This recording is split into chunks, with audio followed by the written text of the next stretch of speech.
It's just a general overlook. Does anything look out of place? We do suggest you familiarize yourself with how things look. I'll then do one final walkthrough.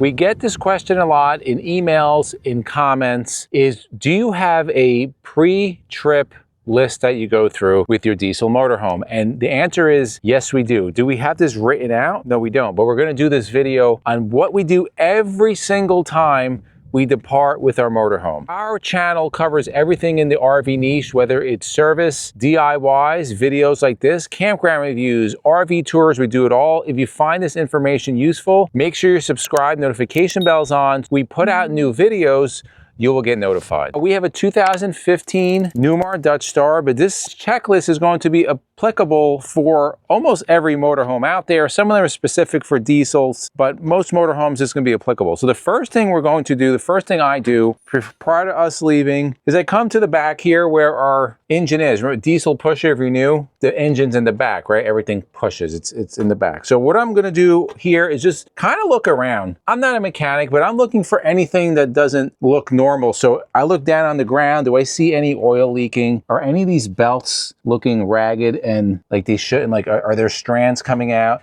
Is there any oil leaking anywhere here? I'm also going to physically check the oil, and this is the oil dipstick. Going to make sure that the oil is at the appropriate level. I'll do that for the oil, I'll do it for the transmission. Also going to check the Oasis, is that looking good? Again, it's just a general overlook. Does anything look out of place? We do suggest you familiarize yourself with how things look, and that way when you are back here, if you see something that looks out of place, at least you can flag it. Continuing on the outside, I'm going to do a visual check of the tires. What am I looking for? Well, does anything look weird here? Are there any bumps, dry rotting? We're going to do that all the tires. We're also going to check the tire pressure. How we do that is with our TPMS. It will tell the tire pressure. If you don't have a TPMS, we highly recommend that you do use it for your motorhome as well as whatever vehicle you're going to tow.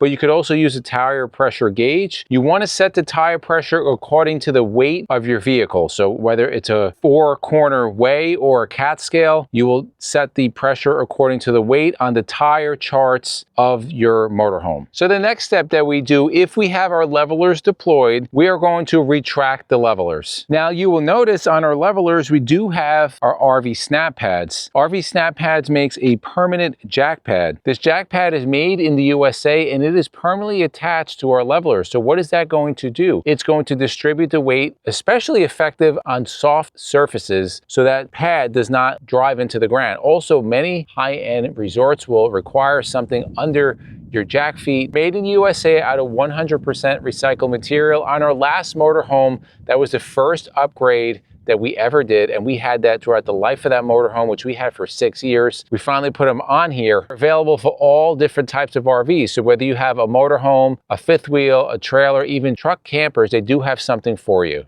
Thousands of our subscribers have bought their RV snap pads. They also have the RV stack pads, which you can use if they don't have something for your jack pad size, or if you want more leveling ability. They support up to 40,000 pounds, and we use those also. So if you go to rvsnappad.com, you use the discount code ENDLESS10, you'll get 10% off of your purchase. If you want more information, try to find a size that fits your RV. We'll put the link down below. While Izzy's outside doing all that, I'm inside getting everything secure and ready for travel. So for example, we have a carpet on our floor that gets folded up, put away. Anything that's loose and can be a danger as we're driving, if it goes airborne. So our paper towels, napkins, everything gets put in here. I have up here, we keep there's some fire extinguishers. I have refrigerator bars. The refrigerator always gets bars put in and locked. That can open easily, believe me. If it's not locked, it's gonna fly open when you're in travel. The garbage can gets put away, table gets pushed in. I vacuum the entire area, not just to keep it clean, but also when the slides come in, if there's dirt or rocks or anything that can scratch your floor. So I vacuum the whole RV. Also the shower, important. Make sure anything like this gets put away in a cabinet. so it's secure. And then also this always gets locked. Be very careful and try not to forget any little things that can damage slides as you bring something. So this is something I keep on my nightstand all the time. If this is stuck there and we bring the slides in, that could put some damage. So make sure you just remove everything. So the next thing we are going to do is turn the ignition on, and we're going to air up the coach. And it's not on right now because we're not moving right now. But air up, we mean we have a tank 1 and 2 here. We want these to be well over 100 PSI on each. You're also going to hear what we like to say the motorhome burp. You're going to hear it release air in the back once it is aired up. Once those tanks are filled up, we're aired up, the air suspension is at ride height, I will come out and I will look, right? Obviously, right now, we are not at ride height. We wouldn't be able to turn the wheel here because it would hit the fender. So what you want is going to be, there'll be probably about that much clearance in there, obviously up to ride height. So I want to visually check that and make sure that we're at the appropriate height. What else am I looking for? I'm looking on my dash. Are there any warning lights on? This will have a warning light and a really annoying beep if my levelers are still down. With this Freightliner custom chassis, if there's any beeps on the dashboard, really loud and annoying, it means something's wrong. So if we're on that appropriate air pressure, it's going to beep loud. If there is low pressure on the brakes, it's going to tell you, hey, low air pressure, like don't move. So you want to make sure, look at everything, look at the oil pressure, look at the temperature, any warning lights, then you might have an issue. This is the part of the video where somebody's going to chime in and say, well, you didn't mention a CDL brake check. You can do that if you want to. I don't need to go into all of that right here. There's plenty of videos on that, but there are several steps to check your air brakes, which you can do every single time if you're a CDL driver. Everything is still good so far. We checked everything off. We're going to shut the ignition off. We are aired up. Now, this is how we do it with our full wall slide. At ride height on the air suspension, MJ has already cleaned everything inside. We've moved our seats up. We've checked there's no obstruction. Then we are going to bring in the slides. We bring in the full wall slide. We'll set everything up. I'll check outside, make sure everything's clear. We'll bring in all the other slides. After the full wall slides are brought in, I am then going to unhook anything that I have. So if it's water, electric, I'm gonna unhook everything. Why am I gonna do that after the slides are in? Because look how low I have to go here to do something like that.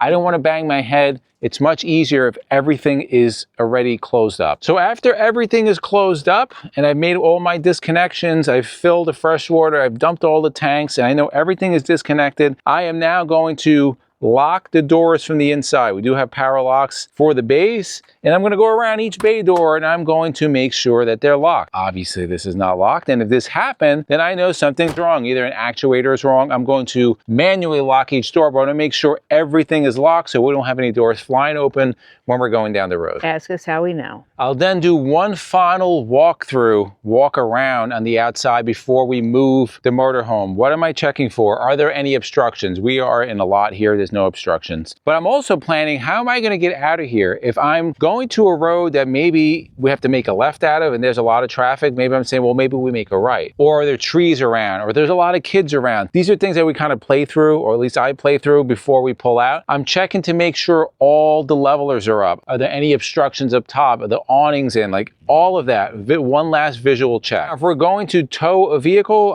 now we're going to pull out. We're going to line up to tow.